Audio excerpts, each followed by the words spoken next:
You say to someone, why are you feeling this way? What's wrong with you today? And they say, I am this way because of that person, because of that circumstance. What they're really saying is, that person or circumstance is actually controlling my feelings and controlling my thoughts. Well, anything that's controlling my feelings and my thoughts, I'm victim to, right? So it makes sense then that when things are good, you feel good, and when things are bad, you feel bad, right? So when you start changing the way you think and feel, and it starts producing outcomes in your life, you're going to believe you're the creator of your life and less of the victim of your life. And the hardest part about all of this is just making the time to do it. If you're not even peaceful, there is nothing in your life that you can do in a worthwhile way. To be peaceful essentially means this, that you're not messing your mind. To be peaceful means that your system is at ease. You know how to conduct your mind, you know how to conduct your emotions, your body and your energies. You are peaceful. If you change the picture in your mind, you change the chemistry, you change the fate. So I'll give an example. If I have a picture of love in my mind, the brain releases complementary chemistry, dopamine, pleasure, oxytocin, bond with your loved one, growth hormone, which does exactly what it says. It enhances your growth, and that's why when people fall in love, the chemistry of the brain going into the blood, the culture medium, enhances vitality. People glow when they fall in love. People are healthy when they fall in love. It's not an accident, it's the chemistry of your culture medium. But now I say, but wait, what if I have a picture of fear? I go, oh, well, love chemistry doesn't come out when fear is in the picture. The brain releases stress hormones and factors that affect the immune system and growth of the system. And I go, oh my goodness. I say, why is it relevant? Changing my thought changes my chemistry. The chemistry adjusts my biology. So if I can control my thoughts, I can control the chemistry, and therefore I control the biology. So all possibilities already exist. You don't have to create the possibility. In fact, all you have to do is become aware that it exists. The moment you do that, you're changing the thought and you're producing a different frequency. Now, if the person is astute enough to feel the frequency of the thought in the quantum and not wait for the experience to happen, but the thought of abundance would produce the feeling of abundance. Tell guilt, shame, the past, I've changed my mind. I'm not living condemned. Listening to the accusing voices, I'm forgiven, I'm redeemed, restored, my future is bright. Tell lack, struggle, not having enough, I've changed my mind. That is not my destiny. I will lend and not borrow. What I touch will prosper and succeed. Abundance, overflow, increase is coming my way. Train your mind. Train your mind not to focus on the problem and make it bigger, but focus on the solution to solve it. Stay positive, stay focused, and most importantly, stay strong. The way we've been using our thoughts are not necessarily productive. As a matter of fact, sometimes our investments of our thoughts are actually counterproductive because our thoughts create a reality that we then have to overcome. So basically it says that we must start to become aware of our thoughts.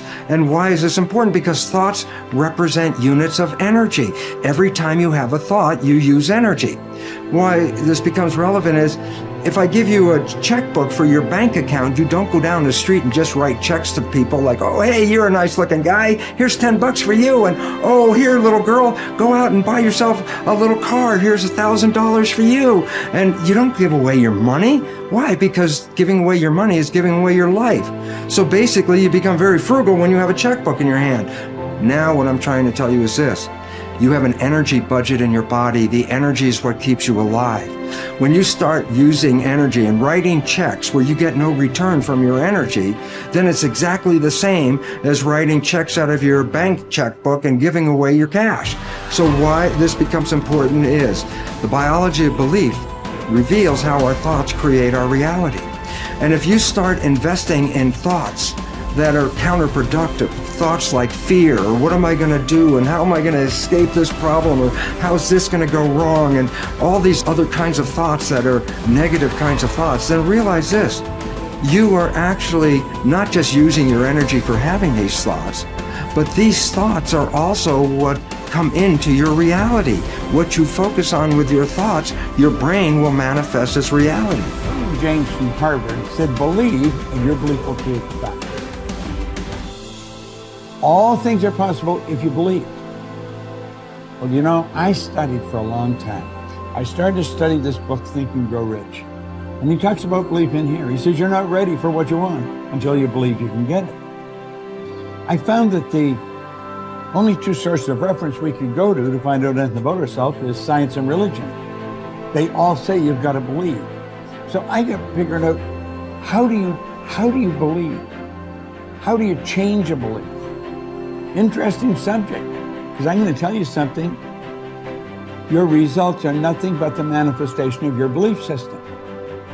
Well, our belief system, now listen carefully, is based upon our evaluation of something. And frequently when we reevaluate a situation, our belief about that situation will change. Let me repeat that. Our belief system is based upon our evaluation of something. Frequently, if we reevaluate a situation, our belief about it will change. I began reevaluating who I was. I started to study. I never stopped studying. And I found as I reevaluated, I had a much higher opinion of myself. I found out things about me that I would have never believed if you had told me. The power that's locked up within us, the marvelous system we've got. Do you know the blood circulates through your veins every 33 seconds, through hundreds of miles of passageway? Bang, just like that, clears all the food in and all the garbage out. Stop and think of the central nervous system. It's the most complex electrical system in the world. And you've got it. Think of your brain, an electronic switching station like that. You can change the vibration of yourself and everything around you. We have awesome powers, and it's all based on what you believe about you. Nothing is so embarrassing as watching someone do something that you said could not be done. People who embrace possibility thinking are capable of accomplishing tasks that seem impossible because they believe in solutions. When you believe you can do something difficult and you succeed, many doors open for you. Big thinkers are specialists in creating positive, forward-looking, optimistic pictures in their own minds and in the minds of others. If you embrace possibility thinking, your dreams will go from molehill to mountain size, and because you believe in possibilities, you put yourself in position to achieve them. The winners in life think constantly in terms of I can, I will, and I am. Losers, on the other hand, concentrate their waking thoughts on what they should have done or what they don't do. If you believe you can't do something, then it doesn't matter how hard you try, because you've already lost. If you believe you can do something, you have already won much of the battle. The first step in becoming a possibility thinker is to stop yourself from searching for and dwelling on what's wrong with any given situation. Sports psychologist Bob Rotella recounts, I tell people, if you don't want to get into positive thinking, that's okay. Just eliminate all the negative thoughts from your mind. Whatever's left will be fine. If possibility thinking is new to you, you're going to have to give yourself a lot of coaching to eliminate some of the negative self-talk you may hear in your head. When you automatically start listing all the things that can go wrong or all the reasons something can't be done, stop yourself and say, don't go there. Then ask what's right about this. That will help to get you started.